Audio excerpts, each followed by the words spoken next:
Alhamdulillahirabbil alamin. Wassalatu wassalamu ala Rasulillah wa ala alihi wa ashabihi wa man tabi'ahum bi ihsan ila yaumiddin. Amma ba'd. Alhamdulillah, kita di siang hari ini kembali melanjutkan pembahasan seputar syubhat yang kadang orang ucapkan putar permasalahan hijab syar'i atau cadar. Di antara yang orang katakan, yang dinukil oleh para ulama kita, orang-orang yang tidak memandang akan wajibnya hijab menutup wajah bagi seorang perempuan, kata mereka, seandainya menutup wajah itu wajib, maka Allah Subhanahu wa taala tidak akan perintahkan orang-orang yang beriman untuk menundukkan pandangan mereka. Ini dalilnya, syubhat mereka itu kadang ayat. Jadi kan ada ayat di Quran yang kita telah baca tadi. Allah Subhanahu wa taala perintahkan orang-orang yang beriman untuk menundukkan pandangan. Kalau wajib hijab, kenapa diperintahkan untuk menundukkan pandangan? Disuruh menundukkan pandangan karena perempuan tidak wajib hijab. Jadi sekarang yang dijaga bukan perempuannya, tapi laki-lakinya. Allah perintahkan untuk menundukkan pandangan supaya tidak lihat wajah perempuan. Kata mereka itu menunjukkan perempuan tidak wajib menutup wajahnya. Malah laki-laki lah yang wajib menundukkan pandangannya. Jadi dia berdalil dengan ayat yang pertama di surah An-Nur tadi, ayat 30. Tapi yang anehnya dia buang ayat ke-31. Inilah ciri orang-orang yang pendapatnya itu pakai syubhat saja. Memang dia tidak berniat berdalil dengan ayat atau hadis. Niatnya adalah hanya mau menyamarkan. Niatnya adalah hanya mau menyamarkan yang benar. Padahal di ayat yang disebutkan ini, bahwa laki-laki diperintahkan untuk menundukkan pandangan, itu kan ada ayat 30, ada ayat ke-31. Iya, memang ayat ke-30 Allah perintahkan untuk menundukkan pandangan kepada siapa? Laki-laki. Tapi baca ayat setelahnya. Ayat setelahnya kan Allah Subhanahu wa taala memerintahkan juga perempuan untuk menundukkan pandangan.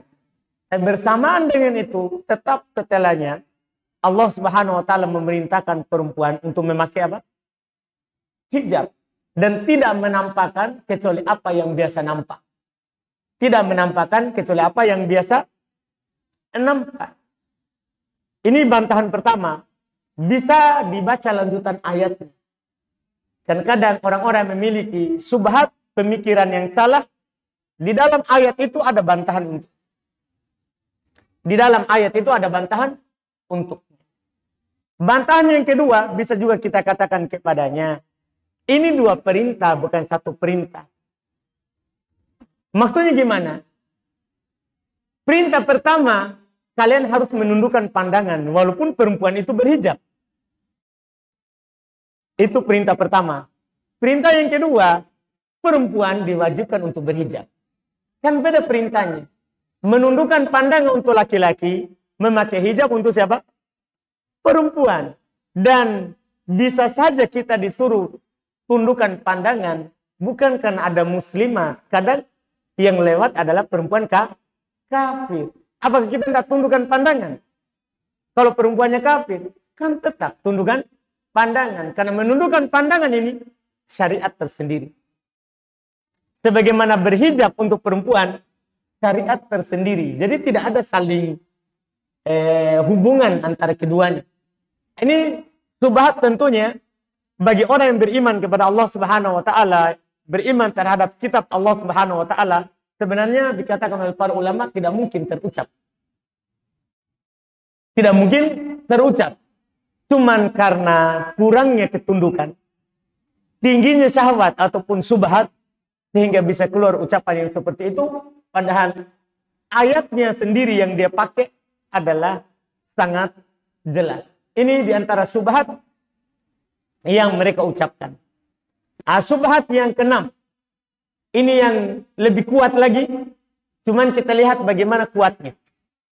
Syubhat ini masalahnya dia pakai hadis. Syubhat ini dia pakai hadis. Dari yang dinukil dari Nabi SAW. Katanya telah datang hadis dari Aisyah radhiyallahu taala anha. Nabi sallallahu alaihi wasallam berkata kepada Asma, saudarinya Aisyah, kakaknya. Anaknya juga Abu Bakar radhiyallahu taala anhu. Kata Nabi Asma, yaitu Nabi sallallahu alaihi wasallam memanggilnya, innal mar'ata idza balagat sinnal mahid lam yaslu ayyura minha illa hada wa hada wa asyara ila wajhihi wa kaffaihi. Katanya, Aisyah berkata, Rasulullah sallallahu alaihi wasallam berkata kepada Asma, saudarinya Aisyah, wahai Asma, sungguh perempuan itu kalau telah mencapai usia balik, keluar darah haidnya, maka tidak bisa dilihat darinya kecuali ini dan ini. Maksudnya Nabi tunjuk wajah dan telapak tangannya. Nabi bilang begitu. Wahai Asma, perempuan itu kalau sudah haid, sudah balik, maka tidak boleh dilihat kecuali ini wajah dan tangan. Ini dalilnya. Ini syubhat kuat. Dari sisi orang awam, kalau ini dipakai, itu akan diterima. Karena pakainya hadis. Cuman, bantahannya, tidak semua orang yang berdalil dengan hadis, kita langsung terima. Kita lihat dulu, hadisnya sahih enggak?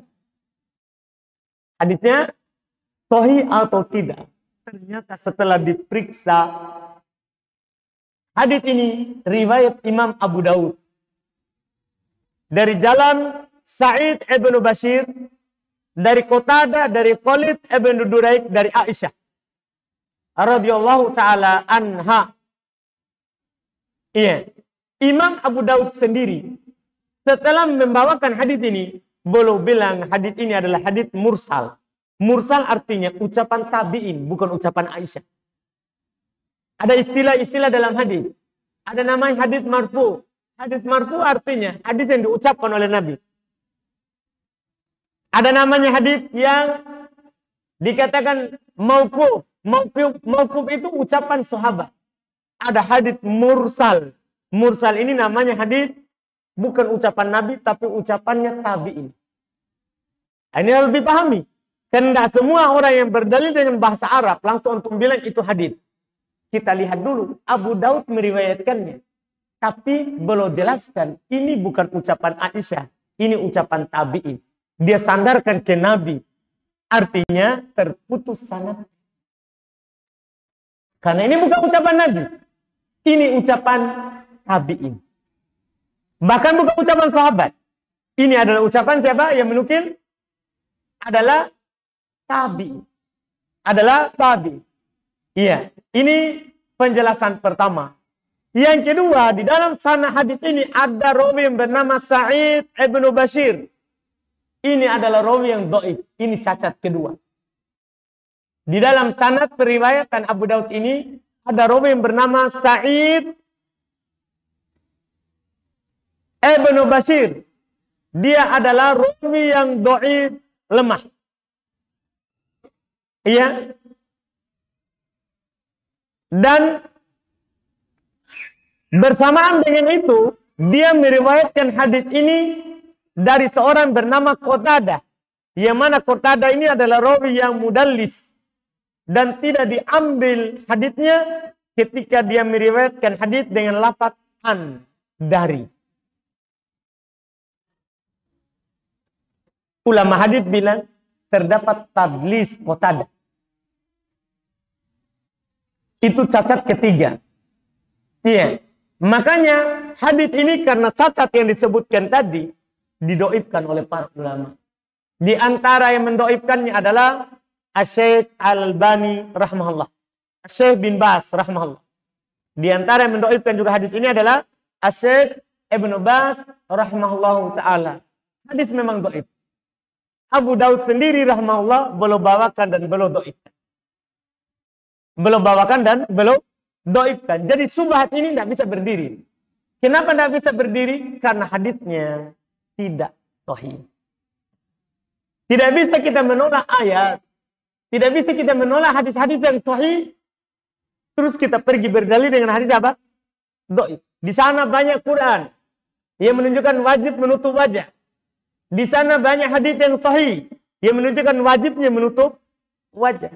Tiba-tiba datang ini hadis doif, mereka pakai berdalil. Tentunya ini tidak tepat dan syubhat ini syubhat yang lemah. Karena berdiri di atas hadis yang lemah juga. Ini syubhat ke-6, syubhat ke-7. Ini hati-hati, syubhat ke-7 ini masalahnya hadisnya ini syubhatnya lebih lagi. Kenapa? Hadisnya sahih yang dia pakai. Kita lihat mereka berdalil akan tidak wajibnya bercadar, bolehnya tidak menutup muka di buku di halaman 126. Ini syubhat bisa dikatakan lebih kuat daripada tadi syubhat yang ke-6. Karena syubhat yang ke-6 kita bisa katakan hadis dhaif, selesai cerita. Syubhat yang ke-7 ini lebih kuat lagi. Mereka berdalil dengan hadis Ibnu Abbas radhiyallahu taala anhuma yang diriwayatkan oleh Imam Al-Bukhari dan Imam Muslim. Sahih. Katanya ada seorang perempuan yang berasal dari daerah Khotham. Daerah Khotham. Kata Ibn Abbas, ardafa Rasulullah SAW Al-Fadl Ibn Abbas. Rasulullah SAW pernah membonceng Al-Fadl Ibn Abbas. Yauman nahar khalfahu ala ajuzi rohilatih. Nabi pernah membonceng Abdullah bin Abbas di hari nahar, hari Idul Adha. Iya. Waktu musim haji. Di belakang kendaraannya. Nabi di depan. Ya. Ibn Abbas di belakang. Maka katanya wa aqbalat imra'atun min Khotham wadi'atun tastafi Rasulullah sallallahu alaihi wasallam. Ini pendalilannya. Datanglah seorang perempuan dari Khotham yang wadi'ah, cantik wajahnya. Ya, rupawan. Indah, kita bilang cantik. Wajahnya. Iya, cantik wajahnya. Maka fatafiqul fadl yandur ilaiha wa ajabahu husnuha. Maka langsung serentak Ibn Abbas melihat kepada perempuan itu. Dan dia takjub terhadap dengan kecantikannya. Takjub dengan kecantikannya. Maka Nabi SAW melihatnya. Melihat Ibn Abbas. Menengok kepadanya.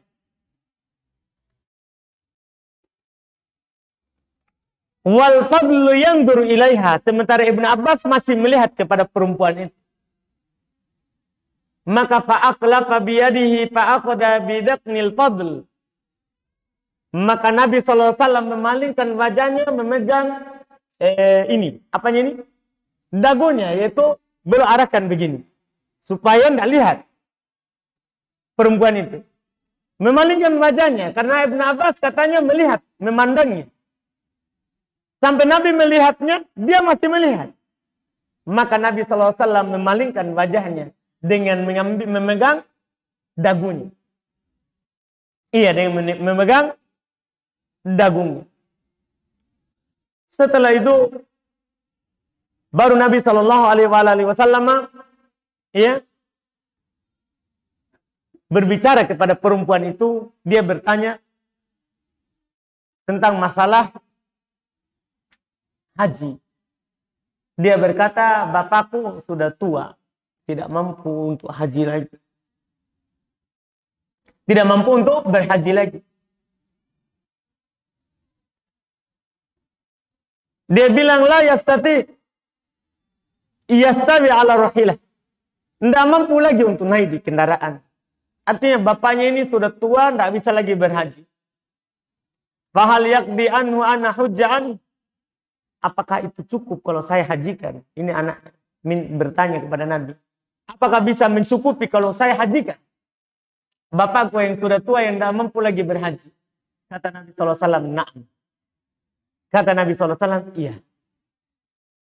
Syahid kita kalau itu masalah fikih terkait dengan haji badal. Yang menjadi pembahasan kita di sini, perempuan katanya tidak pakai jilbab, wajahnya cantik, berarti terbuka. Ibn Abbas melihat kepada ini dalil Bukhari Muslim. Seorang perempuan tidak pakai jilbab, tidak pakai cadar di masa Nabi SAW. Apa yang harus antum katakan pada hadis ini? Ini subhat yang paling beratnya ini. Karena hadisnya Bukhari Muslim. Iya, hadis yang diriwayatkan oleh Imam Al-Bukhari dan Imam Muslim. Iya.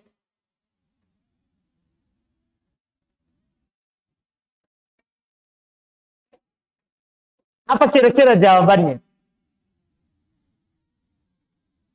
dari hadis ini? Apakah bertentangan dengan ayat? Bertentangan dengan hadis yang mewajibkan menutup muka? Kita katakan tidak. Jawabannya ini hadis kisah di musim haji. Sudah diketahui kan perempuan kalau haji dia tidak boleh memakai cadar, tidak boleh memakai kos tangan. Kan sudah lewat hadisnya sebelum zuhur. Nabi SAW, la takibul mar'ah al-muhrimah. Tidak boleh seorang perempuan yang sedang ihram memakai niqab, memakai penutup wajah. Maka perempuan tadi itu tidak pakai cadar karena lagi ihram, bukan karena lagi tempat biasa. Perhatikan tempatnya. Ini orang lagi di musim haji.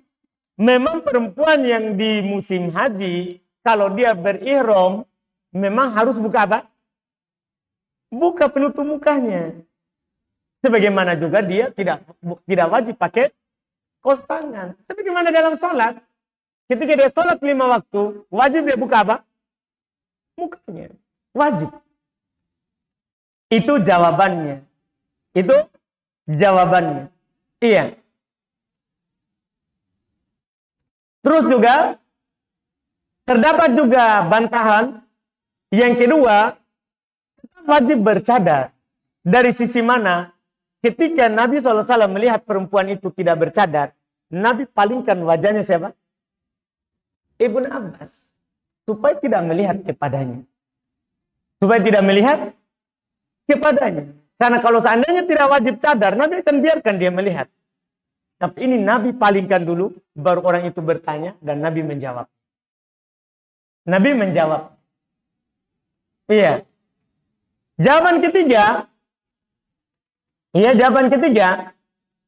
Nabi SAW, apakah membenarkan perempuan itu kalau seandainya memang terjadi? Bisa saja perempuan ini adalah belum tahu hukum karena dia dari daerah jauh. Dari Khotam, datang haji. Datang apa? Haji dan bertanya kepada Nabi SAW. Dan Nabi tidak membenarkan dia membuka wajahnya. Nabi tidak membenarkan dia membuka apa? Wajahnya. Kalaupun dibenarkan, itu pun Nabi benarkan karena memang saat musim apa? Musim haji. Itu jawabannya. Sekarang orang lagi haji, dikiaskan dengan orang yang tidak haji. Kan salah. Itu bantahannya. Jadi dalil yang dipakai sahih, dalil yang dipakai sahih benar, hanya saja kejadiannya tidak tepat. Hadis ini terkait dengan orang haji, karena memang orang haji atau umroh, dia buka mukanya. Dia buka cadarnya. Ini beda kasus, beda tempatnya.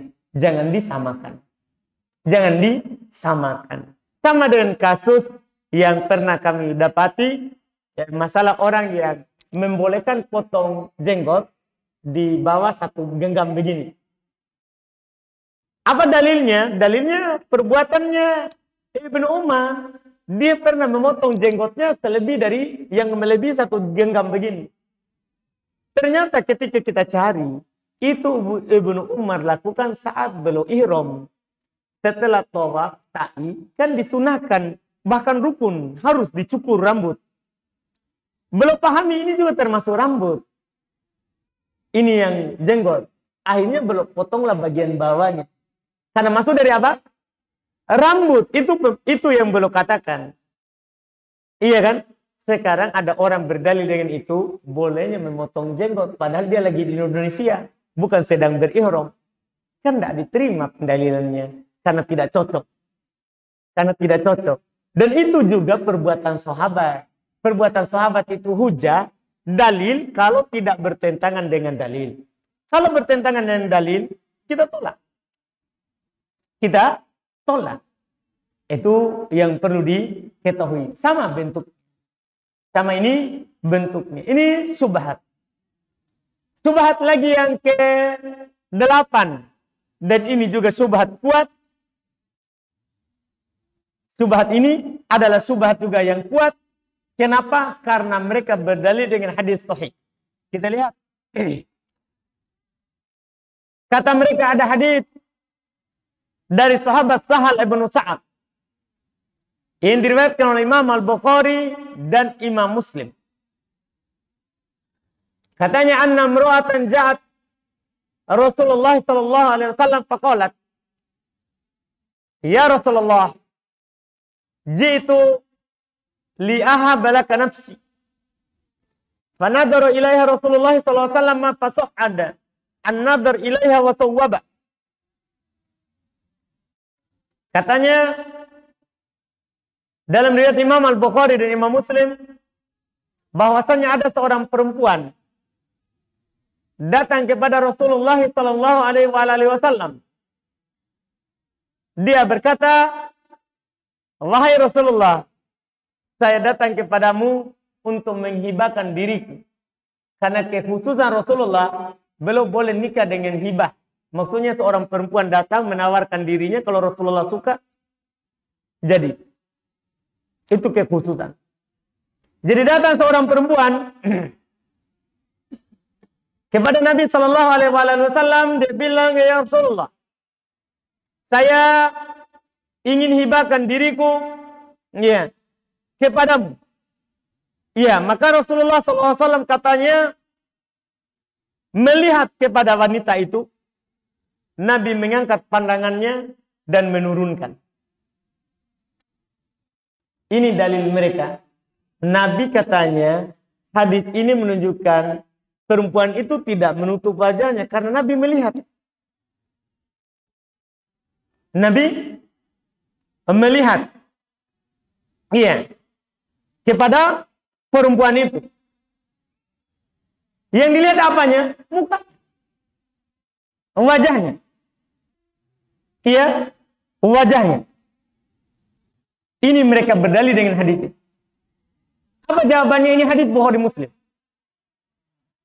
Ini hadis riwayat Bukhari Muslim. Seorang perempuan datang menawarkan diri kepada Rasulullah. Rasulullah melihat. Dia datang, kata mereka tidak pakai cadar. Tidak pakai penutup muka. Iya. Apa jawaban antum? Masalahnya ini hadis sahih. Riwayat Bukhari Muslim.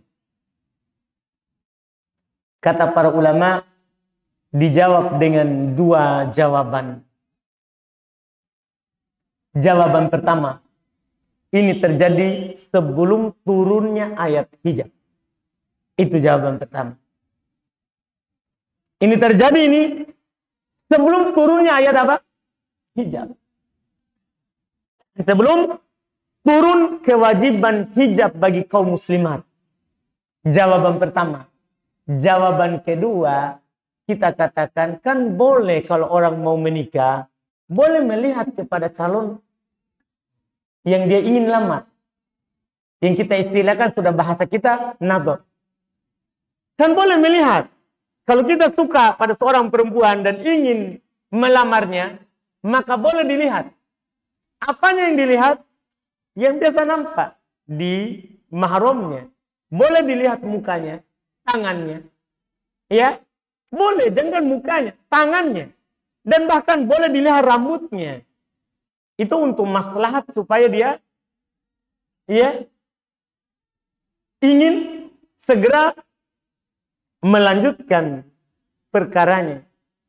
Ya, jadi kita katakan ini terjadi. Jadi perempuan itu buka karena memang apa? Boleh melihat siapa? Perempuan yang ingin dinikahi. Iya kan? Nah, jadi ini anggaplah setelah turunnya ayat hijab.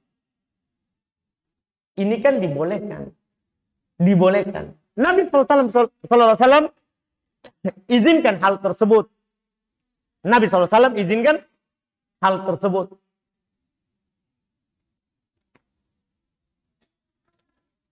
Sebagaimana dalam hadis-hadis Nabi SAW. Pernah ada seorang sahabat mau menikahi seorang perempuan. Nabi bertanya kepadanya, apakah kamu sudah melihat? Dia bilang belum. Kata Nabi, lihat dulu. Iya, kan diizinkan untuk melihat orang yang kita ingin nikahi. Itu menunjukkan ya hal yang pada dasarnya tidak boleh dilihat. Bahkan bisa kita berdalil dengan lawannya. Dibolehkan dilihat saat ini. Menunjukkan selain tempat atau keadaan ini, tidak boleh.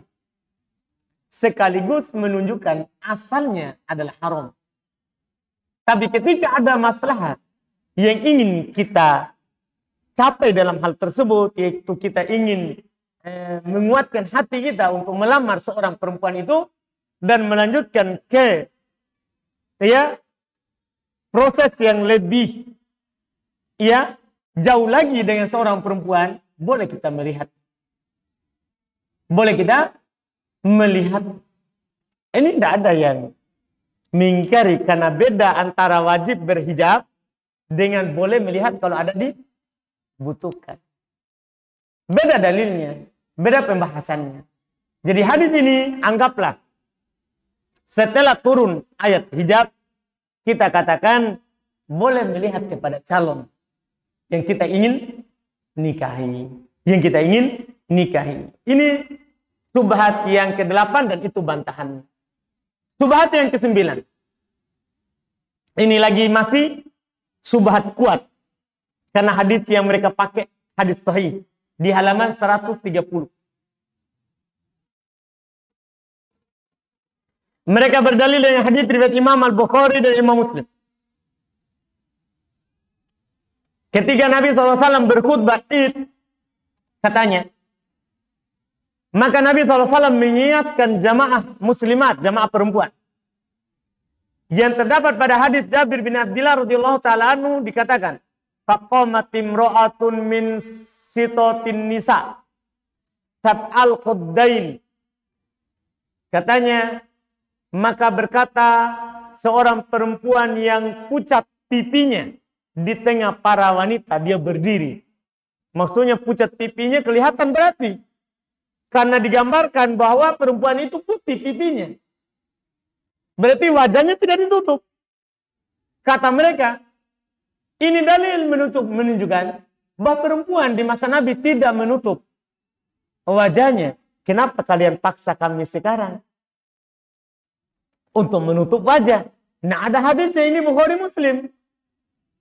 Nabi SAW pernah khutbah Id, Nabi mendatangi jamaah perempuan, dan ada seorang perempuan yang putih pipinya berdiri. berdiri. Apa jawaban antum untuk hadis ini? Tentunya kita tidak bisa katakan hadis dhaif karena Bukhari Muslim disepakati akan kesohihannya. Apa jawaban dari para ulama kita? Pertama, jawabannya seperti sebelumnya tadi. Jawaban pertama, ini kejadian sebelum turunnya wajib hijab.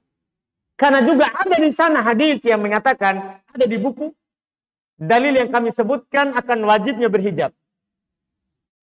Ada di masa Nabi SAW ketika turun aja ayat hijab, ayat wajibnya hijab, perempuan menyatakan kepada Nabi SAW, ada di antara saudari kami tidak punya jilbab.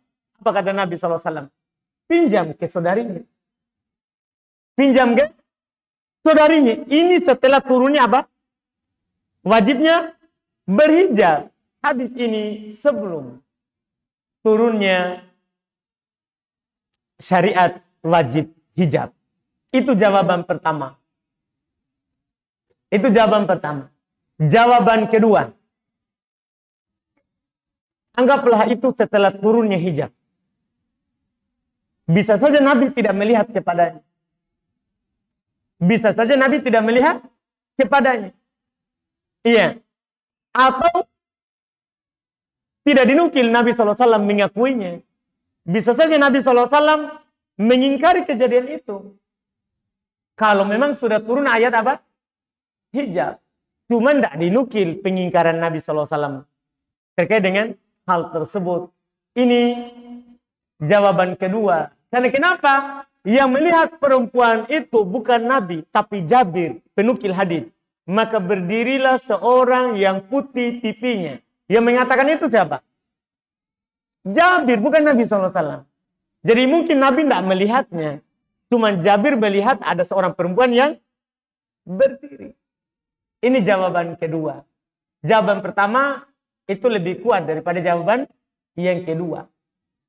Ya, jawaban yang kedua. Karena jawaban pertama langsung. Ini terjadi sebelum turun hijab.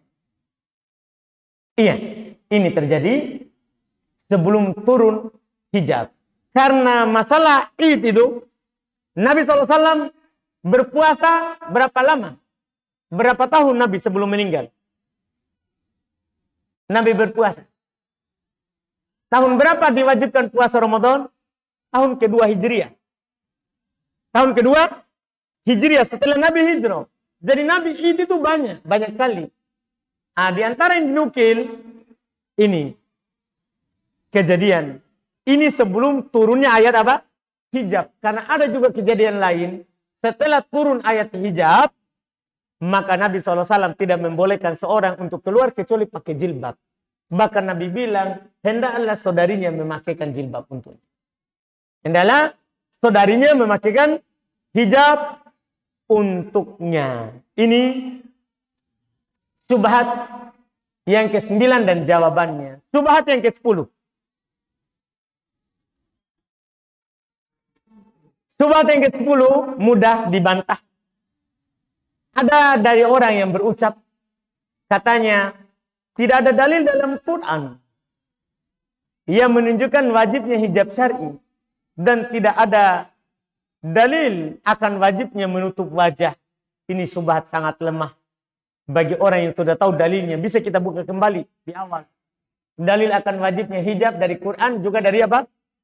Sunnah. Dan dari perkataan para ulama kita. Rahimahumullahu ta'ala. Telah berlalu bersama kita. Boleh dibuka kembali? Ya. Di pembahasan sebelumnya. Boleh dibuka kembali di pembahasan sebelumnya. Syubhat yang ke-11.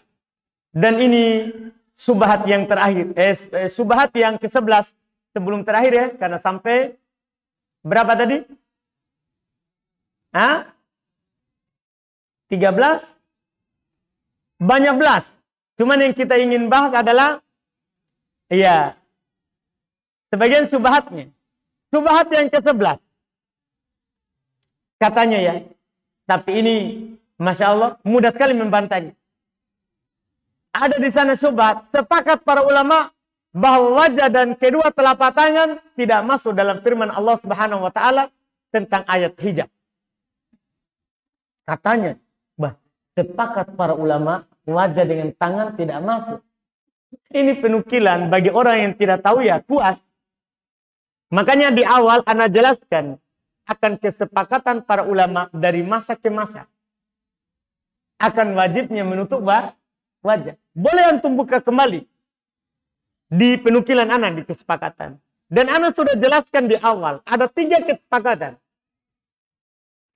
Kesepakatan pertama, kalau seorang perempuan dalam rumahnya, hijabnya adalah rumahnya. Hijabnya adalah apa? Rumahnya. Kesepakatan kedua, ketika perempuan keluar rumah, maka hijabnya adalah pakaiannya. Wajib dia tutup seluruh badannya. Termasuk muka dan tangan. Kesepakatan ketiga, ketika seorang dalam sholat, perempuan. Sepakat para ulama, seluruh badannya adalah aurat kecuali apa? Wajah dan telapak tangan. Ini harus dipahami. Jangan sampai kita sembarang menukil ya kesepakatan tapi salah tempat. Tapi salah tempat penukilan. Ini harus diperhatikan.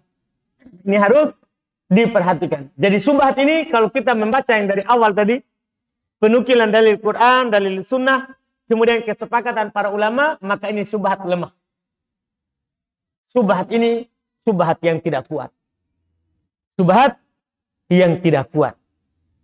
Disebabkan karena penukilan kesepakatannya itu adalah masalah kesepakatan dalam sholat, betul. Bahwa wajah sama telapak tangan tidak wajib ditutup. Bahkan harus dibuka wajah di dalam sholat. Jadi dibedakan. Jadi dibedakan. Iya. Apalagi Masya Allah. Antum bisa baca di situ. Di halaman 132. Demikian pula 133. 134. Ya. 135. 136 ana bahas kesepakatan itu. Banyak halaman. Antum bisa baca kembali. Ana menukil kembali. Sengaja kenapa? Untuk meyakinkan bahwa syubhat ini tidaklah kuat. Ia menukil kesepakatan boleh nampak wajah dan tangan. Itu penukilan kesepakatan yang tentunya menyelisih apa yang ditafsirkan oleh para sahabat. Iya, antum bisa baca di situ. Ana banyak menukil di situ. Jadi boleh antum baca nanti syubhatnya itu bantahannya halaman 133, 32, 33, 34, 35 dan 136. Sengaja ana bawakan semua penukilannya supaya kita paham bahwa ini syubhat sebenarnya tidak ada sama sekali nilainya. Karena dia menukil kesepakatan yang berbeda dengan kesepakatan yang dinukil oleh para ulama dari zaman dahulu. Bahkan dimulai dari Imam Ibnul Mundir, Imam Ibn Abdul Bar, Ibn Hubairah, Ibn Rusdin, ya, Ibn Qudama, Ibn Taimiyah, Ibn Al-Qayyim, Ibn Muflih, Ibn Ruslan, Al-Hafidh Ibn Hajar. Turun-temurun menukil kesepakatan. Tiba-tiba dia bilang, sepakat para ulama, wajah dan telapak tangan boleh kelihatan. Kita bisa benarkan kalau itu dalam sholat. Kita bisa benarkan kesepakatannya. Kalau itu di mana? Di dalam sholat. Karena di dalam sholat, sepakat para ulama, kita memang perempuan harus buka wajah. Harus buka wajah. Kecuali ada laki-laki yang bukan mahram lalu lalang lewat, maka kita harus tutup juga walaupun dalam keadaan apa? Sholat. Walaupun dalam keadaan sholat. Kemudian syubhat berikutnya, syubhat ke-11. Masih sama juga, tapi lemah. Katanya ulama berselisih terkait dengan wajah. Maka selama mereka belum sepakat, selama ulama belum sepakat, maka boleh perempuan buka wajahnya dan tidak berdosa. Ini Masya Allah. Jadi setiap ada perselisihan itu boleh dilakukan. Salah besar. Ya. Seharusnya kalau memang ada perselisihan, kita tidak bisa katakan boleh kita lakukan. Tapi kita cari dalil yang kuatnya mana dari perselisihan itu. Itu seharusnya dilakukan. Ini tidak. Pokoknya dia katakan, kalau ada perselisihan berarti boleh kita lakukan. Tidak boleh kita melarang sesuatu kalau masih berselisih. Pertama kita katakan, siapa bilang berselisih? Yang kedua, kalau ada perselisihan, kaedahnya kita cari siapa yang punya dalil yang kuat.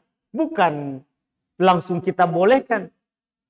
Kita periksa siapa yang punya dalil yang kuat. Setelah itu kita amalkan yang punya dalil. Kita tinggalkan yang tidak punya dalil. Itu harusnya kalau memang berselisih. Makanya ini syubhat tidak terlalu kuat. Bahkan tidak kuat sama sekali. Ini syubhat. Syubhat berikutnya ada juga mengatakan, dan ini yang paling aneh. Katanya cadar itu kebiasaan orang Arab. Orang-orang yang tinggal di padang pasir. Kenapa mereka bercadar? Supaya debu padang pasirnya enggak masuk di mukanya. Apa bantahannya ini? Cadar itu kebiasaan orang Arab. Kita orang Indonesia bukan padang pasir. Kita di Indonesia tanah. Apa bantahannya ini? Tinggal kita sebutkan ayat tadi. Kamu mukmin enggak? Karena di ayat dikatakan apa? Ya ayuhan nabi, kulli azwajika wa banatika wa nisa'il mu'minin. Wahai nabi, katakan kepada istrimu, anakmu, dan para perempuan dari kalangan orang-orang yang beriman. Kamu orang beriman enggak? Tidak ada dibilang di situ. Kamu beriman Arab pakai cadar. Kalau beriman ajam non Arab tidak perlu. Karena kalian itu tanah. Di sini padang pasir. Jadi auratnya perempuan itu dia lihat dengan tanahnya. Kalau padang pasir, oh wajah aurat. Kalau tanah, wajah bukan aurat. Gimana subhatnya itu? Iya. Bantahnya gampang sekali kalau subhat ini. Nabi SAW itu diutus bukan hanya kepada orang Arab. Nabi SAW beliau diutus juga kepada siapa? Orang ajam. Karena Allah Subhanahu wa taala berfirman, "Wa ma arsalnaka illa rahmatan lil alamin." Kami tidaklah mengutus engkau wahai Muhammad kecuali sebagai rahmat untuk alam semesta. Alam semesta, bukan hanya Arab. Bukan hanya Arab. Iya, ada juga yang punya syubhat. Iya. Cuman syubhat ini tidak perlu kita tengok. Karena gimana ya syubhatnya? Agak kacau juga. Yaitu sebagian orang awam bilang, cadar itu menunjukkan itu orang keras. Aliran keras. Cadar itu menunjukkan apa? Aliran keras. Iya, mudah sekali kita menilai orang itu bukan dengan pakaian. Kalau kita nilai dengan pakaian, wah, mudah sekali berat. Iya kan? Kita hanya dituntut untuk menilai dengan zahirnya saja. Jangan menilai isi jilbab dengan jilbabnya. Dengan jilbab. Iya. Ini sangat jauh kalau syubhat ini. Sangat jauh. Iya. Ada juga yang punya syubhat yang Anda nukil di halaman 139. Bahwa perempuan yang berhijab syar'i itu tidak mampu untuk beramal dan berbuat kebaikan di luar rumah. Siapa bilang? Jilbab, cadar tidak menghalangi orang beramal. Ya kan? Di dalam rumah ataupun di luar rumah. Di sana perempuan yang bekerja di luar rumah pakai cadar. Banyak. Karena cadar itu tidak menghalangi orang bekerja. Cadar tidak menghalangi orang beramal. Tidak. Bahkan malah kita katakan cadar membuatnya aman dalam bekerja. Tidak sibuk dia melindungi apa? Auratnya. Aman dia dalam bekerja. Kita malah berpikir sebalik. Ada juga orang yang subhat, tapi subhat ini tidak ada nilainya. Cuman sengaja ada nukilkan, inilah yang orang ucapkan seputar cadar. Yaitu di halaman 140. Katanya orang yang berjilbab syar'i itu dia pakai seperti itu karena tidak mampu beli pakaian.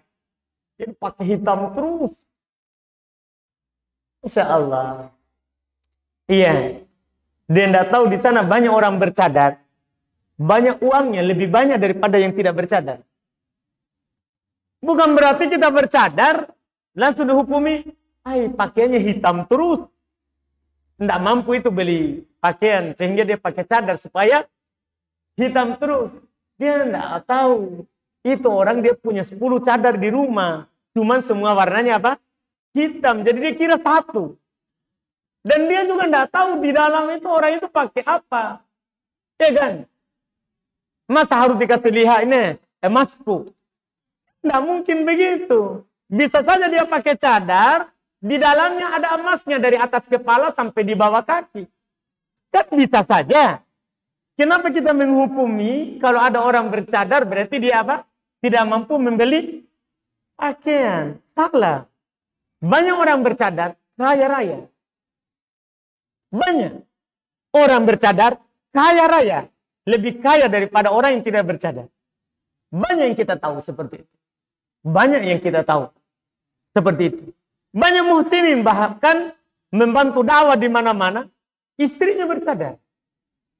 Istrinya bercadar. Banyak hartanya. Bukan berarti dia bercadar, langsung kita katakan tidak mampu beli pakaian. Salah. Ini subhat. Tentunya tidak dianggap. Sebenarnya cuman kami hanya menukil semua yang diucapkan oleh orang terkait dengan orang-orang yang bercadar. Terkait dengan orang-orang yang bercadar. Ini beberapa pembahasan, alhamdulillah. Dengan ini selesai masalah cadar. Sisa bagian kedua, insya Allah supaya longgar waktu, kita ambil besok pembahasan seputar tabarruj, bahaya-bahayanya, dan kapan seorang dikatakan telah bertabarruj. Insya Allah, semoga kita dimudahkan di pertemuan kita besok, insya Allah. Bagi ikhwan yang mau bertanya, boleh langsung. Silakan Pak. Salam telah berkat.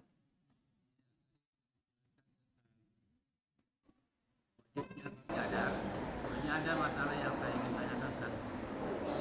Jadi, adakah batasan perempuan yang sudah boleh melepas cadarnya? Karena pernah saya dengar kalau sudah nenek-nenek sudah boleh buka cadar. Baik, Masya Allah. Tidak ada batasan umur sebenarnya Pak. Karena kadang juga ada nenek-nenek sudah tua tapi masih mau menikah. Masih pakai gincu, masih berhias, masih bergaya. Makanya di ayat tadi Pak, ada tadi ayat yang kami baca. Ada kriterianya, ada cirinya. Bukan umurnya. Tapi cirinya adalah dia la yarjuna nikah. Tidak mengharapkan lagi untuk menikah. Maksudnya sudah. Walaupun kita lamar Pak, dia tidak terima lagi. Seperti itu Pak. Bukan saya suruh ke ini Pak, tapi memang saya contohkan. Iya, seperti itu. Jadi kalau dia sudah tidak mau lagi menikah, tidak berharap lagi, maka boleh. Walaupun dia tetap pakai, itu lebih aman, kata Allah Subhanahu wa Ta'ala. Jadi tidak dibatasi dengan umur, Pak. Sama dengan masalah, kait dengan masalah ini juga, kan ada di sana perempuan tua atau lelaki tua yang tidak boleh tidak berpuasa. Nah, sama juga, tidak diikat dengan umur. Karena kadang dia umurnya sudah 80, 100 tapi masih kuat. Ada orang sudah berumur 70 sudah tidak kuat. Makanya bukan umurnya, tapi tidak mampu untuk berpuasa. Tidak mampu untuk berpuasa. Seperti itu. Sama juga dengan ini. Wallah. Silakan kalau ada ikhwan ingin bertanya.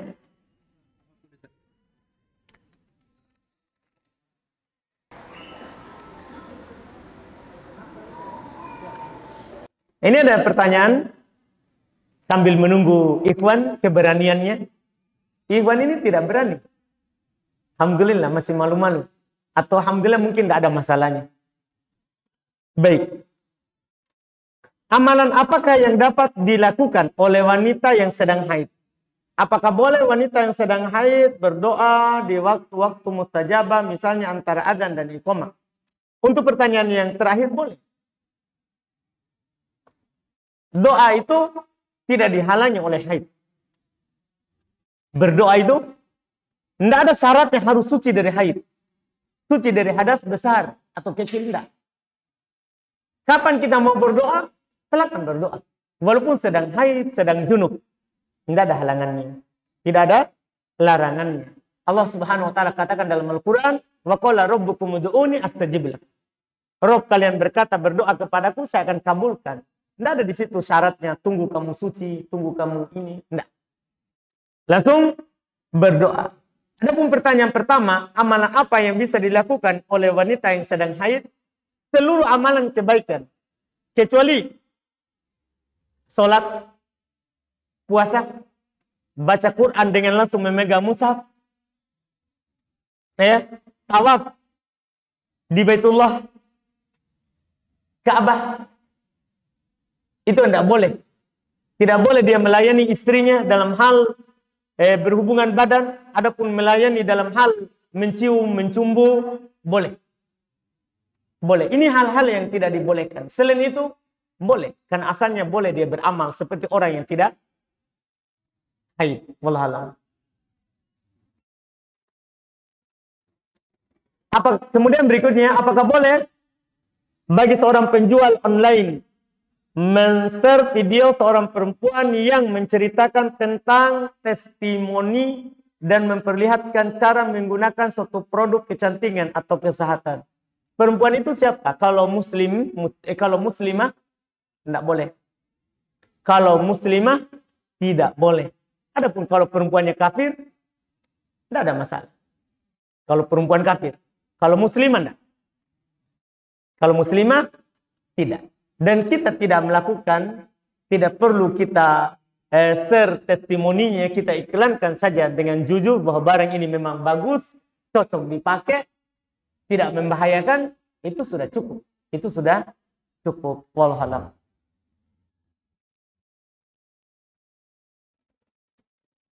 Apakah boleh menjual produk dari sistem MLM tanpa mengikuti atau menjalankan sistemnya? Hanya menjual produknya saja. Jadi kita dapat dari mana? Maksudnya kita beli saja, kemudian kita tidak mencari pengikut ya. Kalau seperti itu ringan, cuman kalau kita beli di tempat lain lebih bagus barangnya. Kalau memang kita tidak mencari anggota, karena pada dasarnya ini sistem seperti ini, dia seperti pohon.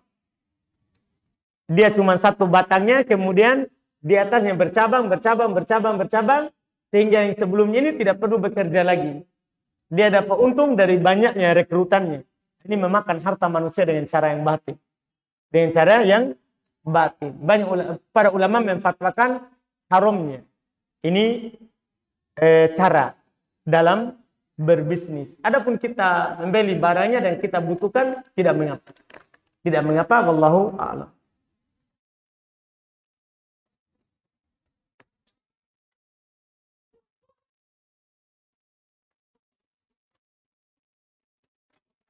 Kemudian pertanyaan berikutnya, apakah ketika kita sedang safar dan tiba waktu sholat kita singgah di masjid, kita sebagai wanita bercadar, kita harus membuka cadar kita sementara di masjid itu tidak ada tirai hijab antara laki-laki dan perempuan? Apakah kita tetap membuka cadar ketika sholat di masjid tersebut? Tidak, kita tutup. Kalau tidak ada lelaki yang bukan mahram, wajib buka. Tapi kalau ada lelaki yang bukan mahram kita akan lalu lalang, maka wajib kita tutup. Wajib kita tutup. Itu wallahualam. Bagaimana hukum memakai topi bagi laki-laki? Apakah ini termasuk mengikuti kebiasaan orang kafir? Ataukah ini dibolehkan karena zaman telah berubah dan sudah banyak orang yang memakainya? Yang dikatakan tasyabuh itu yaitu kalau merupakan ciri khusus orang kafir. Kalau itu ciri khusus orang kafir, tidak boleh. Kalau bukan ciri khusus orang kafir, maka boleh. Karena bukan masalah tasyabuh namanya, tidak masuk dalam masalah tasyabuh wallahualam.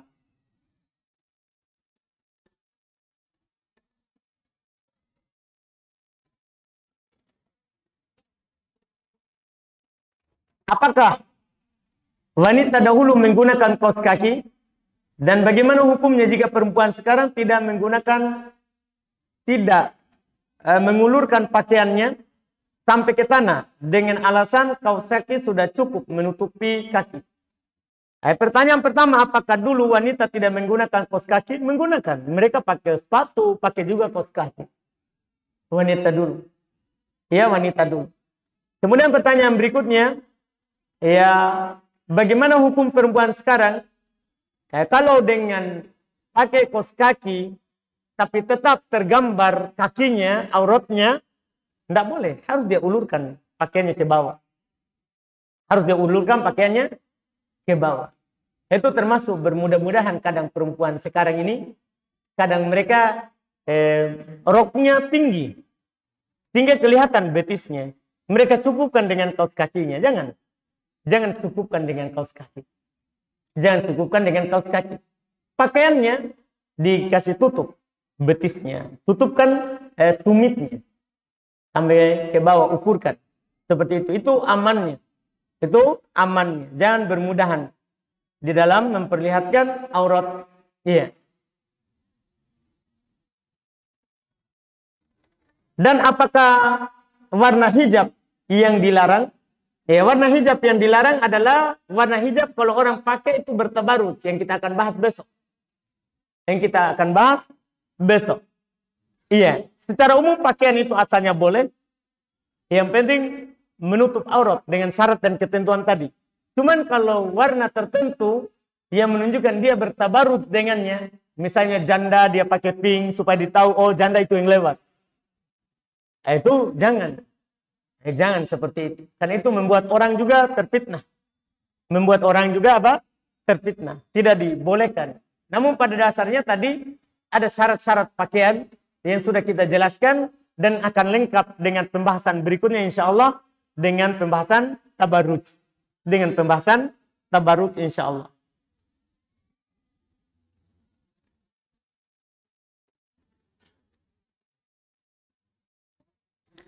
Di antara syarat dan ketentuan hijab adalah tidak boleh terdapat di pakaian muslimah hal yang menjadi perhiasan. Apakah kita ketika sudah berhijab kemudian muslimah tersebut pakai jaket bisa dianggap berhias? Tidak dianggap berhias kalau pakai jaket. Cuman kalau jaketnya ketat tetap membentuk badannya, itu kan juga akan masuk dalam nanti jenis pakaian tapi telanjang. Jenis pakaian tapi telanjang. Karena akan memperlihatkan bodinya. Akan memperlihatkan bodinya. Wallahu a'lam.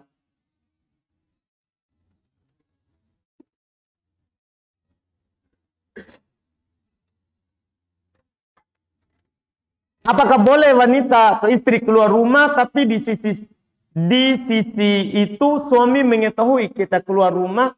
Contohnya bawa motor sendiri. Dilihat, izin dulu sama suami. Izin sama suami. Kalau suami izinkan, boleh. Kalau tidak, tidak boleh.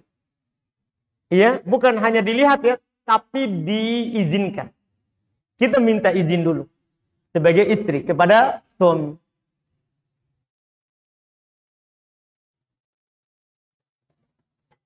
Apakah boleh mengiklankan jualan pakai foto dari Google? Bukan foto asli milik pribadi. Jadi fotonya itu kita jual apa kita? Jualan pakai foto. Jadi kita jual baju pakai foto yang ada di internet. Begitu ya. Wah, nanti ada kebohongannya. Jangan sampai bajunya yang dipakai sama yang dijual tidak sama. Itu jual apa dulu maksudnya? Iya. Jangan sampai tidak sama barang yang kita jual dengan yang ada dipakai oleh yang difoto, yang kita ambil. Iya, yang kita ambil. Itu wallahu alam bagaimana bentuknya.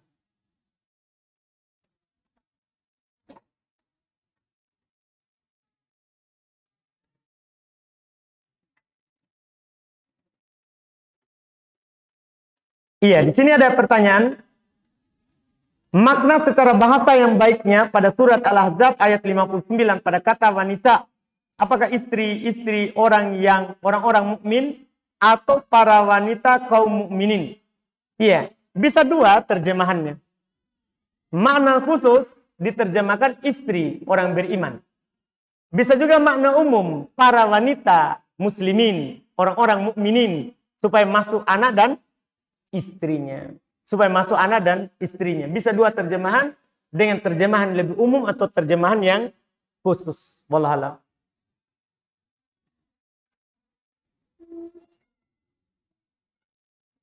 Ini ada pertanyaan lagi. Jika kita mempunyai teman perempuan, namun tampilannya sangat menyerupai laki-laki, padahal kami semua di kosan, pakai hijab dan cadar. Kami sudah sering menegurnya, tapi dia hanya marah. Lalu apakah kami benar-benar harus mengusirnya? Karena terkadang kami sangat jengkel dengan perbuatannya tersebut. Enggak, jangan mengusirnya. Kita cukup menasehatinya. Kita juga perempuan. Pakailah dengan pakaian perempuan. Kita nasihati saja. Tidak perlu kita usir. Iya, nanti terlalu keras. Iya. Siapa tahu kalau kita lemah lembut langsung dia pakai dengan pakaian perempuan. Iya, alhamdulillah. Bagaimana jika wanita yang telah bercadar tapi pakaiannya masih warna-warni? Kalau itu nanti tidak masuk dalam hukum tabarruj, tidak ada masalah selama menutup aurat. Kan syaratnya kan yang penting tidak ketat, tidak menggambarkan auratnya, tidak ada masalah. Kecuali nanti masuk dalam hukum bertabarruj. Dia pakai pakaian yang memang biasanya orang di masyarakat itu untuk berhias. Itu untuk berhias.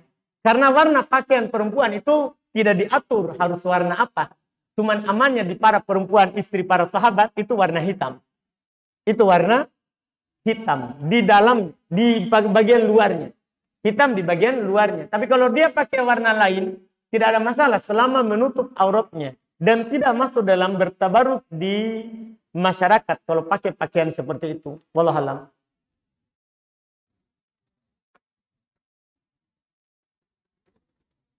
Kemudian pertanyaan berikutnya, bagaimana hukumnya seorang perempuan yang bekerja sebagai PNS, pegawai negeri sipil? Selama pekerjaannya mubah, dia tidak, dia mampu menjaga dirinya. Tidak ada fitnah dalam pekerjaan itu, boleh, tidak mengapa. Walaupun dia keluar, tentunya lebih aman. Lebih aman. Wallahu a'lam.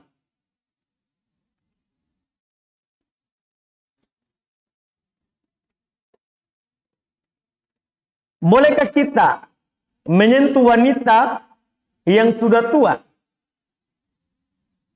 tidak memiliki syahwat lagi? Misalnya menolongnya untuk naik di atas kendaraan. Ya, perempuan tuanya sudah tidak punya syahwat. Antum, kalau pegang itu nenek-nenek, Anda tahu tidak, itu masalah. Tapi kalau selama dia tidak mampu naik kendaraan, terus antum bantu, sewajar, sebatas hajahnya, tidak ada masalah. Sebatas daruratnya. Kalau dia bisa naik sendiri, tidak dibutuhkan untuk dibantu, jangan dibantu. Jangan dibantu. Bisa dibantu yang lainnya, barangnya, bukan yang lain anaknya. Bukan, jangan sampai dipahami. Iya, maksudnya barangnya, tasnya, boleh. Biarkan neneknya naik sendiri. Wallahu a'lam. Bagaimana hukumnya apabila wanita sholat, rambutnya keluar ataupun tersingkap dari mukenanya? Keluarnya rambut wanita saat sholat, batal sholatnya. Karena rambut dalam sholat aurat bagi wanita. Batal sholat. Kalau dia sengaja. Kalau tidak sengaja dia masukkan langsung. Apa hukumnya BPJS? Kalau BPJS masalah pemerintah ya. Pemerintah ada BPJS kesehatan yang gratis. Kalau itu tidak ada masalah. Kalau yang lain, wallahualam. Karena tidak bisa ditanya di tempat umum. Kalau masalah pemerintah, nanti kita masuk mencela pemerintah di mimbar, di meja. Tidak ditanyakan.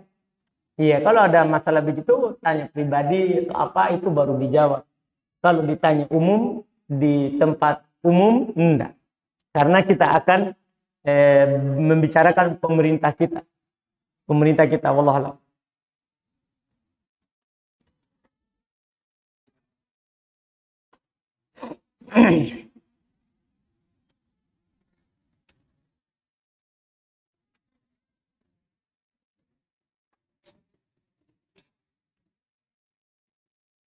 Berdosakah kita jika kita disentuh oleh wanita yang bukan mahram kita? Berdosakah kita jika kita disentuh oleh wanita yang bukan mahram kita? Kita ini siapa? Laki-laki? Hah? Laki-laki ya? Jika disentuh oleh perempuan yang bukan mahram kita. Dan kita sudah berusaha agar tidak bersentuhan dengannya. Misal sepupu. Karena mereka belum mengetahui hukumnya. Iya, karena mereka belum mengetahui hukumnya. Iya. Kalau kita sudah kasih tahu, haram enggak boleh. Kita sepupu itu bukan mahram. Boleh kita menikah. Kalau menyentuh tidak boleh. Iya itu. Kalau sepupu. Itu yang dinasihati dulu. Kalau setelah itu malah dia tambah kejar. Lari. Iya. Lari, menghindar. Wajib kita menghindar. Kalau tidak bisa menghindar, ya, maka kita tidak berdosa karena sudah berusaha. Karena sudah berusaha.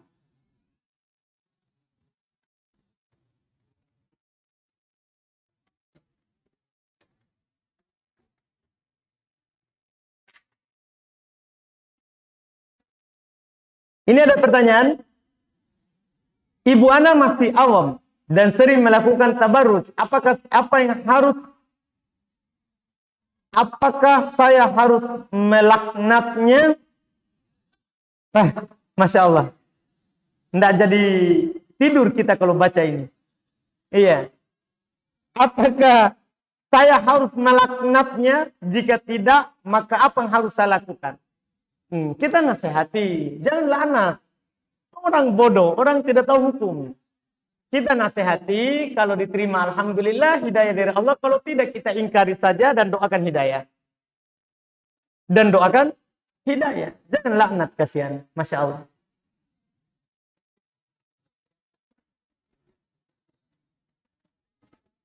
Apakah boleh wanita tidak pakai kaos kaki di sekitar rumah atau pekerjaan rumah? Tidak menutupi kaki karena katanya hanya depan rumah saja. Kalau tidak ada laki-laki yang melihatnya yang bukan mahramnya, dia kerja depan rumahnya, di halaman rumahnya dan tertutup pagarnya, tidak apa-apa. Alhamdulillah. Itu kan sudah dibilang tadi. Jilbabnya, cadarnya adalah pakaian syar'inya adalah rumahnya, tembok rumahnya atau tembok pagarnya. Tembok rumahnya atau tembok pagarnya. Itu wallahu a'lam.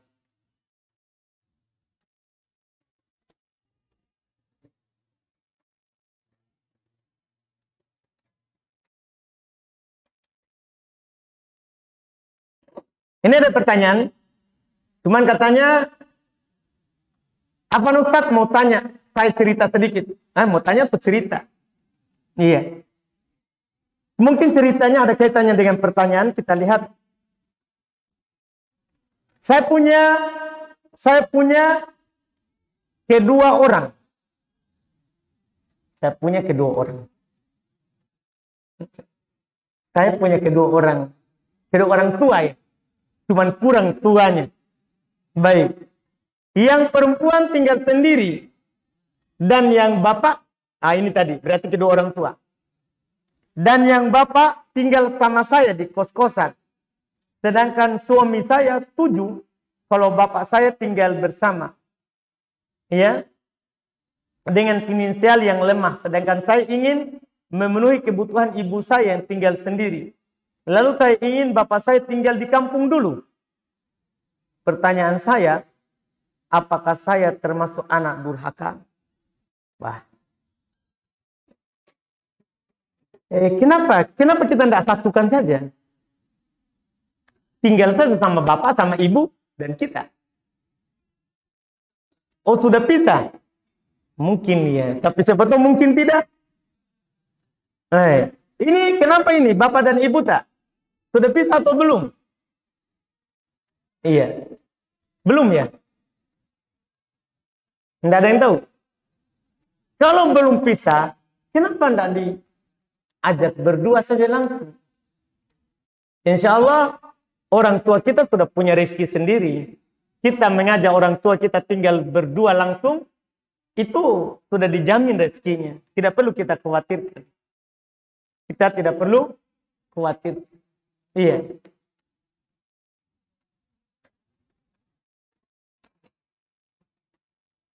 Ini sama tadi pertanyaannya. Apakah wajib buka cadar ketika sholat walaupun di masjid umum? Karena susah dapat tempat sholat di yang lain selain tempat itu. Kalau ada laki-laki yang bukan mahram yang lalu lalang, tidak boleh kita buka. Tidak boleh kita buka. Itu jawabannya. Tapi kalau tidak ada aman, maka boleh kita buka dan harus memang kita buka. Wallahu a'lam. Baik, oh ini tadi sudah. Alhamdulillah sudah selesai. Silakan, Mbak. Maaf ini ada keluar dari ini tentang masyarakat muslim negara. Ini cara membeli dengan cara menyicil. Apakah dia menyicil mobil? Karena sekarang kan murah sekali Ustaz. Uang mukanya sekian juta dapat mobil yang bagus. Apalagi kalau ada merek tertentu sekarang. Jadi apakah boleh membeli sesuatu barang dengan cara menyicil? Mana hukumnya? Yang kedua, Ustaz, kasus bagi saya pribadi, boleh kebun sawit, tapi kebun itu dikelola mulai dari awal, pertama sampai berbuah, itu perusahaan yang memproduksi semua. Pada saat berbuah, si petani ini atau saya ini akan menyicil seluruh biaya yang dibutuhkan oleh perusahaan. Setelah selesai biaya itu sudah lunas, kemudian yang punya pemilik kebun akan mendapatkan bagian. Bagaimana itu hasilnya? Apakah boleh kita teruskan, kita ambil, atau memang masuk pada riba? Mendapatkan bagian dalam artian setelah lunas hutang biaya, kemudian kita mendapatkan hasil. bagi hasil. Setelah itu maksudnya bagi hasil dengan perusahaan. Atau setelah kita lunas, maka tidak ada lagi bagi. Memang hak kita. Maksudnya, maksud saya Pak, gini kan. Kita punya tanah. Datang perusahaan tanami sawit.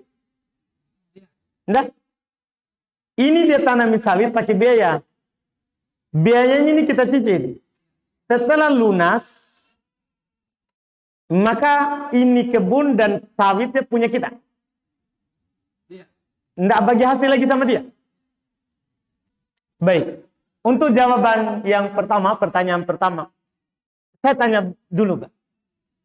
Tadi saya mau tanya, tapi kita lanjut pertanyaan kedua. Cicil lewat apa? Cicil lewat PNS. PNS. Berarti lewat bank.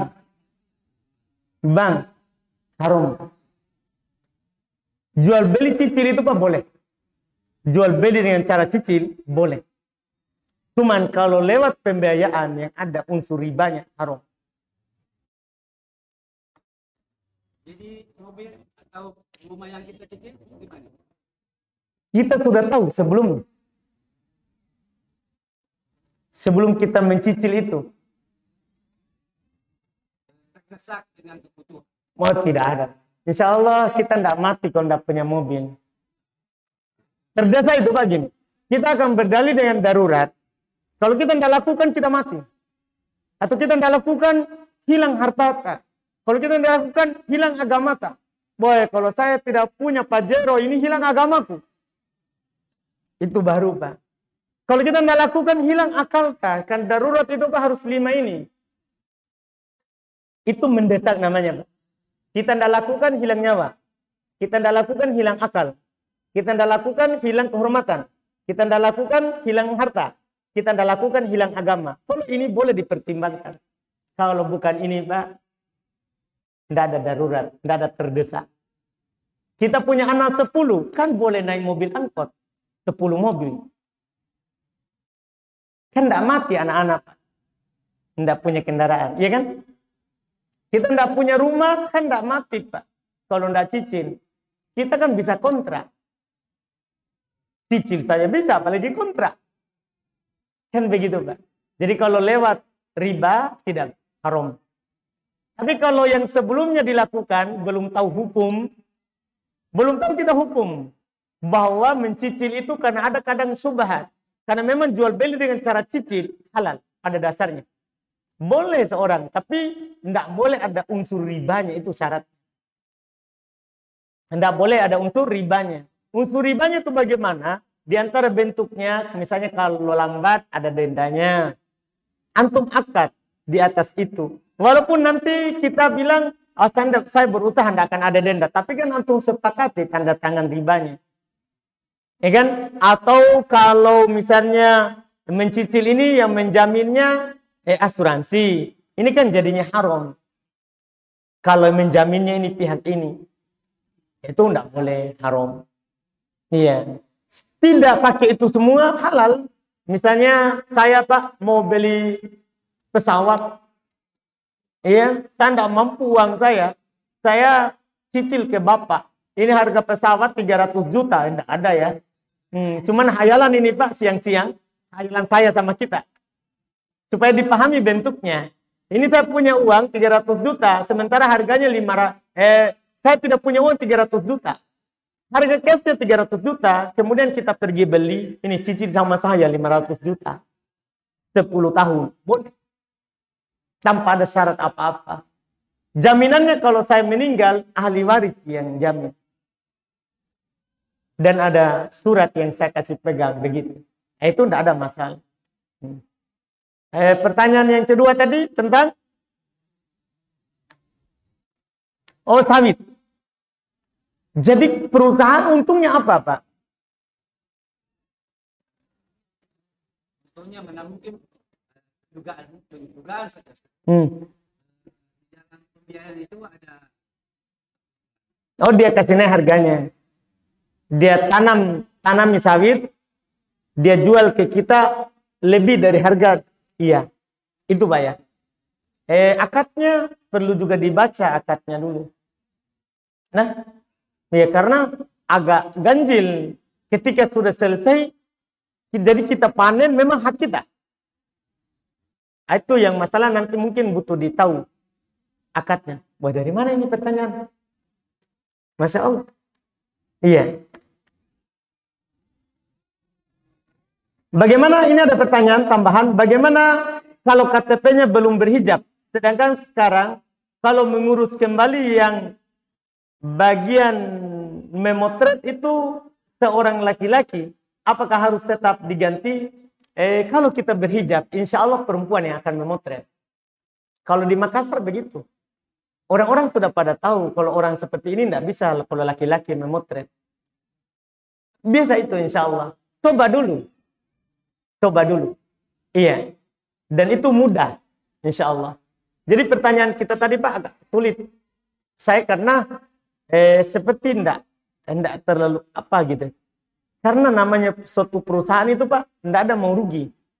Pasti ada jangka panjang yang dia mau. Makanya saya kayaknya masih butuh kaji. Akad kita bagaimana itu.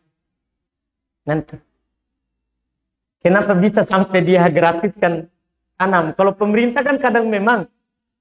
Kalau perusahaan biasanya tidak ada mau rugi. Seperti itu, Pak. Dalam beberapa ada akad sekian tahun baru dinyatakan lunas hutang. Setelah dia panen-panen. Ah, itu masalahnya. Saya kira tadi itu tidak ada dia panen-panen, cuma kita cicil. Hasil buahnya itu dipanen. Oh, salah, Pak. Karena berarti ada pinjaman, terus diambil manfaat. Ya. Iya kan? Jadi dia kasih pinjam kita, ongkos tanam misal 5 juta. Kan begitu, Pak? Setelah itu dia panen. Hasilnya selama waktu kita cicil itu, berarti ada pinjaman diambil manfaat. Itulah riba, Pak. Riba qard namanya. Makanya saya tadi kalau enggak begitu ceritanya, enggak, agak aneh. Dari mulai pembongkaran hutan, penanaman. Iya. Setelah itu dia hitung utang 5 juta. Setelah itu kita disuruh cicil. Selama ini mencicil dia yang panen. Riba, Pak. Riba utang piutang. Iya kan? Seharusnya kalau dia tanami 5 juta, sudah kita bayar 5 juta, hasilnya punya kita. Kenapa punya dia? Kan bukan punya dia, kita hanya utangkan, dia hanya utangkan kita uang. Uang penanaman. Makanya ada keuntungan di situ. Makanya tadi saya tidak masuk akal kalau dia tidak ada untungnya. Riba, Pak. Namanya riba qard.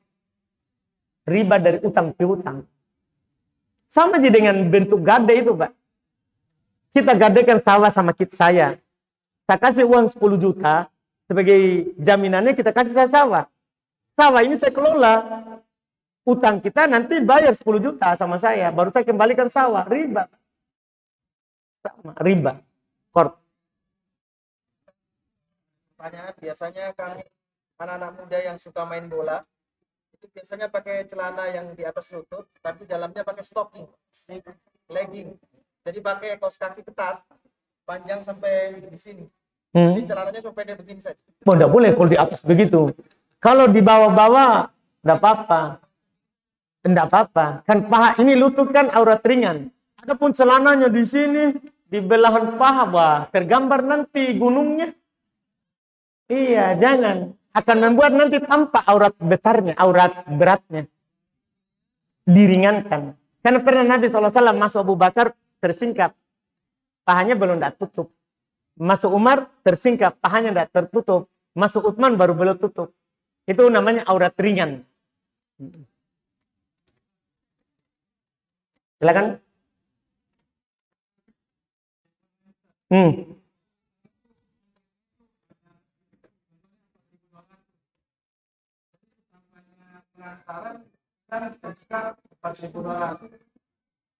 Kan sekarang ini kalau dalam itu kan kita pakai si bensin kemudian itu sekarang apakah boleh saya bulatkan ke penerimaan dari 4.500?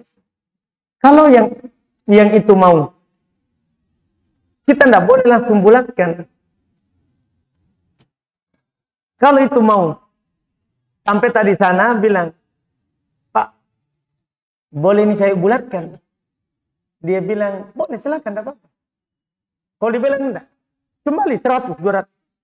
Tidak boleh, uangnya orang. Tidak boleh. Panjang itu. Oh, Masya Allah. Undang-undang ini. Kenapa panjang sekali ini? Masya Allah.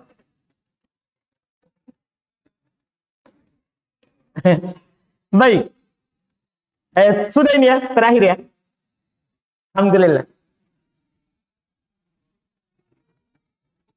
Karena kayaknya akan masuk akad.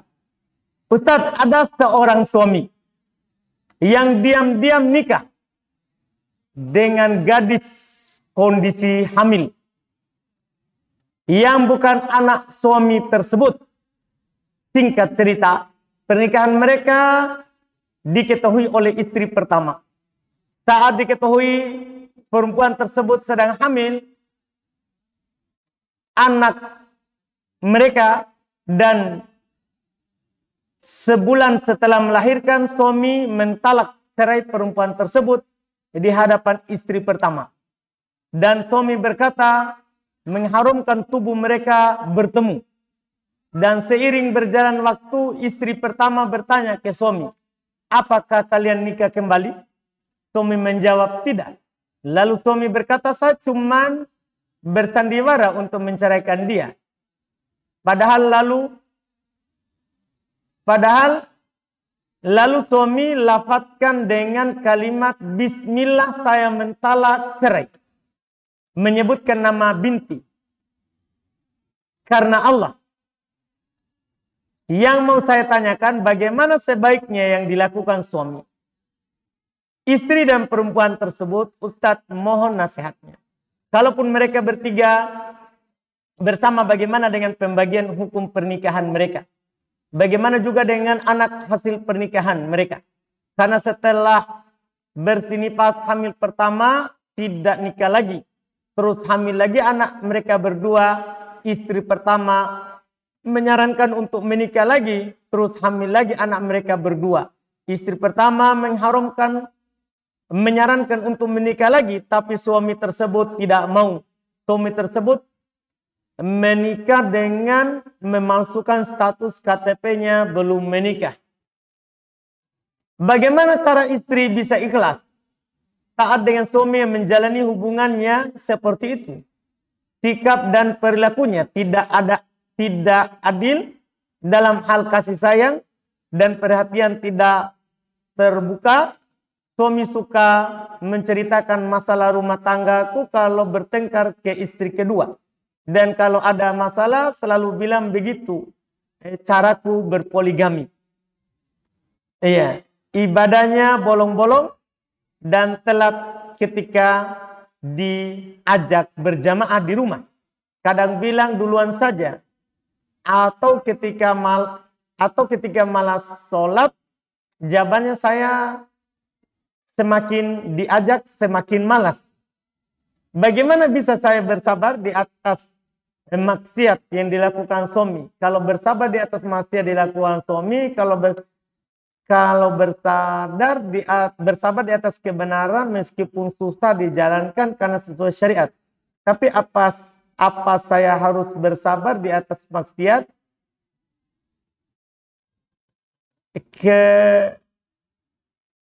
Yang saya dapat, kedoliman yang saya dapat, saya mendolimi diriku. Iya. Masya Allah. Pernikahan, menikahi perempuan dalam keadaan hamil itu tidak sah. Itu masalahnya. Selama mereka berhubungan dengan akad dalam keadaan hamil, zina. Karena tidak ada pernikahan kalau dalam keadaan hamil. Tidak sah. Syarat dari pernikahan itu ada mahar, ada wali, ada 2 saksi, perutnya kosong. Saya ulangi, syarat sahnya pernikahan. Ada mahar, ada wali, ada 2 saksi, tentunya ada laki-laki dan perempuan. Iya. Kemudian ada 2 saksi tadi, perutnya kosong. Kapan orang menikah? Dia ada walinya, ada maharnya. Ada walinya, ada maharnya. Ada 2 saksinya, tapi perutnya tidak kosong. Tidak sah pernikahannya. Makanya kenapa perempuan kalau ditinggal mati. Kalau dia lagi hamil, syaratnya melahirkan. Kalau lagi hamil. Kalau misalnya sekarang dia lagi hamil 9 bulan. Meninggal suaminya malam ini. Paginya melahirkan. Sudah, boleh nikah langsung. Boleh. Karena masa iddahnya perempuan yang ditinggal mati dalam keadaan dia hamil, melahirkan. Melahirkan. Kalau perempuannya ditinggal cerai. Dan dia tidak jelas perutnya. Sudah ada isinya atau tidak? Maka masa iddahnya 3 kali haid. Karena orang kalau 1 kali haid masih bisa lagi hamil. Tapi haid.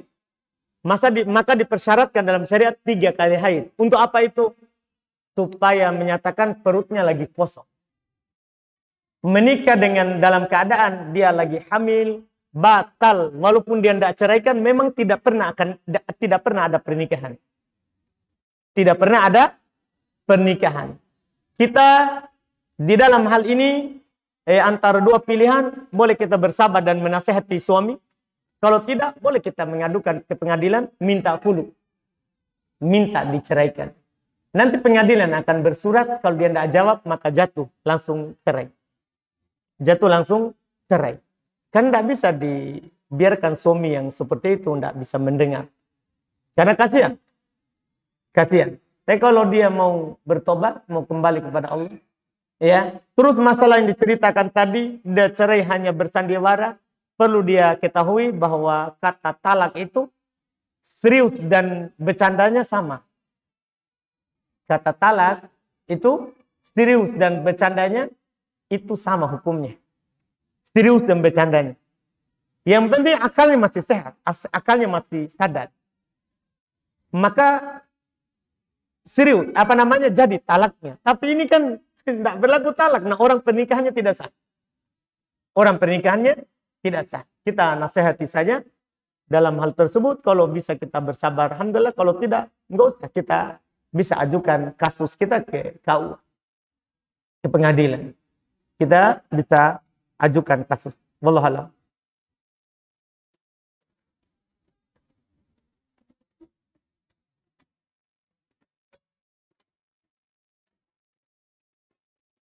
Ini ada pertanyaan, mohon nasihatnya Ustaz untuk para akhwat yang maupun ummahat yang masih bermudah-mudahan dengan tangannya.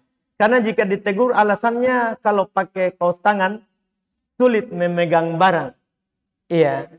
Kita doakan saja hidayah, semoga diberikan kemudahan untuk mengamalkan, menutup tangannya. Sekarang kan kadang ada kaos tangan kan yang ujungnya ada lubang sedikit. Kalau alasan seperti itu kan mudah. Semua sekarang dunia mudah. Di kitanya mau melakukannya atau tidak, itu saja. Itu saja. Iya, wallahualam.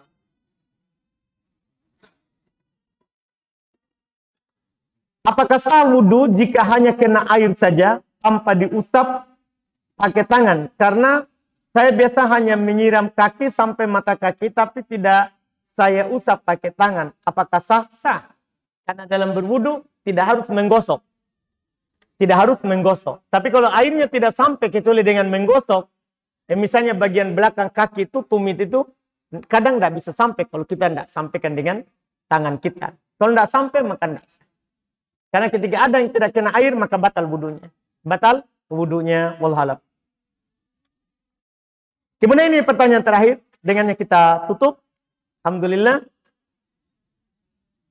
Bagaimana hukum hijab yang dikenakan ketika keluar dari rumah, di mana hijab tersebut modelnya panjang menjulur ke bawah hingga kaki, berwarna hitam.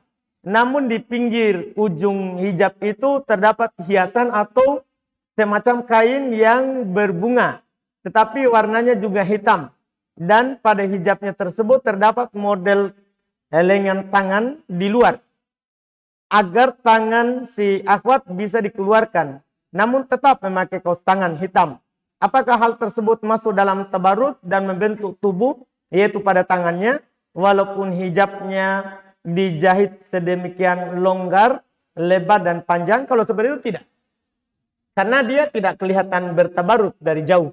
Karena warna hitam itu tertutup, dari dekat baru bisa dilihat. Dari dekat baru bisa dilihat, wallahualam, tidak masuk dalam hal itu, wallahualam. Baik, alhamdulillah kita cukupkan di hari ini. Apa yang benar yang kita dengarkan semata itu dari Allah, yang kurang dan kelirunya itu dari kami. Dan insyaallah ta'ala kita akan melanjutkan pembahasan besok dengan tabarruj. Insyaallah masalah tabarruj tidak sepanjang hijab. Karena hijab bikin panjang adalah banyak subhatnya. Banyak pemikiran orang yang menentang hijab. Adapun tabarruj insyaallah tidak terlalu panjang. Kemungkinan sebelum duhur selesai, setelah duhur kita tanya jawab. Setelah duhur kita hanya tanya jawab, kemungkinan seperti itu insyaallah. Kita cukupkan. Subhanakallahumma hamdik, asyhadu an la ilaha illa anta astaghfiruka wa atubu ilaik. Assalamualaikum warahmatullahi wabarakatuh.